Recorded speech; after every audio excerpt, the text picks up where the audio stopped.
15 and 45. That's the life window when people are buying cars and homes and raising children and seeking higher education. Such consumption-led activity is what drives an economy forward, and this bucket of countries had consumption to spare. The countries in bucket number 2 were further along.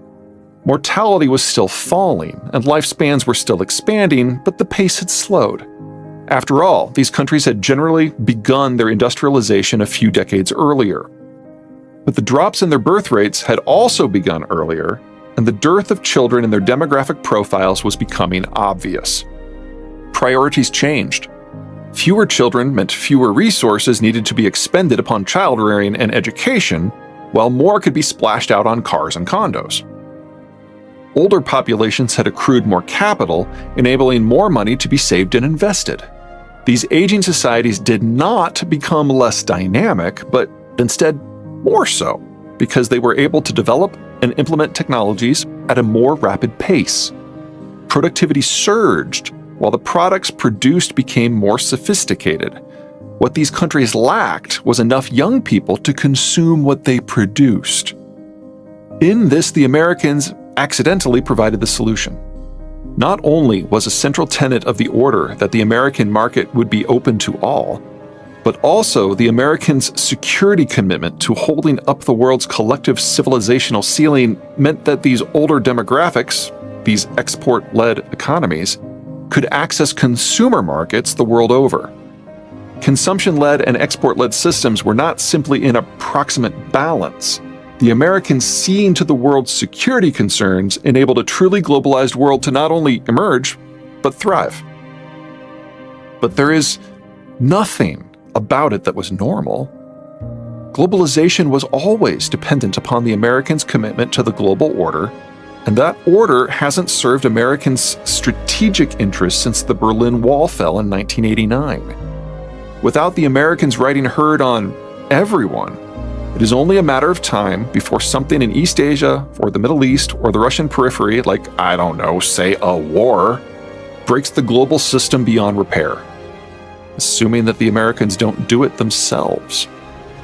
But even if the Americans choose to continue holding up the world's collective civilizational ceiling, there is nothing about the heyday of globalization that is sustainable.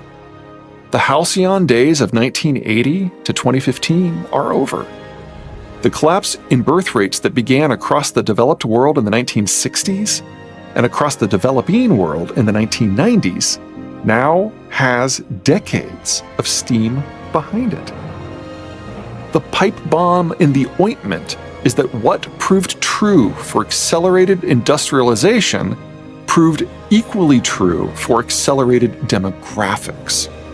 In 1700, the average British woman bore 4.6 children. That's almost identical to that of the average German woman in 1800, or the average Italian woman in 1900, or the average Korean woman in 1960, or the average Chinese woman in the early 1970s. Now, in all these countries, the new average is below 1.8, and in many cases, well below.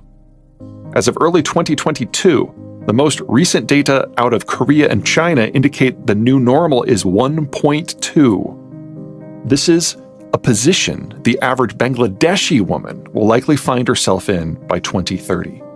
Now comes the other side of the hill. A central factor in every growth story that accompanies industrialization is that much of the economic growth comes from a swelling population. What most people miss is that there's another step in the industrialization come urbanization process. Lower mortality increases the population to such a degree that it overwhelms any impact from a decline in birth rates, but only for a few decades. Eventually, gains in longevity max out, leaving a country a greater population, but with few children.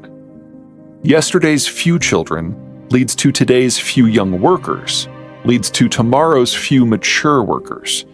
And now, at long last, tomorrow has arrived. In the 2020s, birth rates are no longer simply dropping. They have been so low for so long that even the countries with the younger age structures are now running low on young adults, the demographic that produces the children. As the already smaller 20-something and 30-something cadres age into their 30s and 40s, birth rates will not simply continue their long decline, they will collapse. And once a country has more older folks than children, the next horrible step is utterly unavoidable: a population crash. And because any country that begins this process is one that has already run out of young adults, these countries will never recover, barring a breakthrough in low-cost mass cloning technologies. Even worse, just as the entire transformation from rural to urban has proceeded ever faster since the British started us all down this road, so too does the demographic transformation from lots of children to lots of retirees. The faster the transformation and growth on the front end, the faster the population collapse on the back end. By far the most unfortunate tsunami of consequence of this compression phenomenon at work is China. The long stretch of Chinese history was comparatively pre-industrial until one Richard Milhous Nixon's 1972 visit to one Mao Zedong, in what would prove a successful effort to turn Red China against the Soviet Union. The price for Chinese realignment was pretty straightforward: admittance into the American-led global order.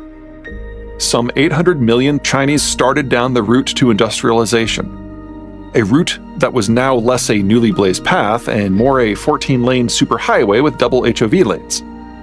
Following the patterns established by much of the rest of humanity, Chinese mortality plummeted by 3/4, and the Chinese population expanded to match. China, like everyone else, saw its population surge from under 800 million in 1970 to over 1.4 billion in 2021. If some of these data and timelines seem a bit squishy, it's because they are.